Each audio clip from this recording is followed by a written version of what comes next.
ইউরোপের অন্যতম ক্ষমতাধর রাষ্ট্র ফ্রান্সের জনগণও এবার রাজপথে। বৃহস্পতিবার দিনভর প্যারিসের রাজপথে দাবি আদায়ে বিক্ষোভে নামে নানা শ্রেণী পেশার মানুষ। শিক্ষক, শিক্ষার্থী, সরকারি কর্মচারী, রেল, হাসপাতাল কর্মীসহ আরও অনেকে অংশ নেন তাতে। কয়েক ঘণ্টা অবরোধ করে রাখে বেশ কয়েকটি বিশ্ববিদ্যালয়ের প্রধান ফটক। মূলত ট্রেড ইউনিয়নের ডাকে এই বিক্ষোভ।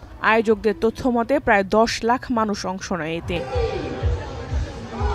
ফ্রান্স সরকারের বাজেট সংকোচন নীতির বিরুদ্ধে তাদের এই বিক্ষোভ। সে সময় পূর্ববর্তী সরকারের বাজেট বাতিল করে জনসেবা খাতে বাজেট বাড়ানো, ধনী ও সম্পদশালীদের কর বৃদ্ধি ও পেনশনের দাবি জানান আন্দোলনকারীরা।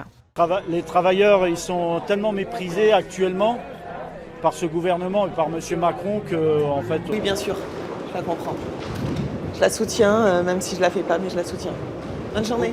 Il faut que le gouvernement y comprenne qu'il y en a marre de l'austérité et que réellement il y a des mesures à prendre effectivement pour sauver la France, mais ce ne sont pas celles qu'il faut prendre sur les travailleurs. এই অবস্থায় প্যারিসে প্রায় 80,000 police মোতায়েন করে France সরকার। এক পর্যায়ে বিক্ষোভকারীদের সঙ্গে সংঘর্ষে জড়ায় পুলিশ। পরিস্থিতি নিয়ন্ত্রণে টিয়ারশেল ও কাঁদুনে গ্যাস ছোড়া হয়। সংঘর্ষে আহত হন অনেকে। আটক করা হয় 150-র বেশি বিক্ষোভকারীকে।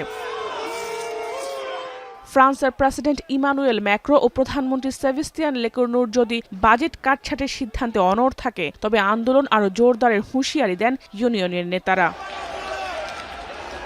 জাহানারা ভুঁইয়া, এখন বিশ্ব। শিয়া বাটার ও ভিটামিন ই সমৃদ্ধ লিলি বিউটি সোপ, তারুণ্যময় উজ্জ্বল ত্বকের জন্য। রিমার্ক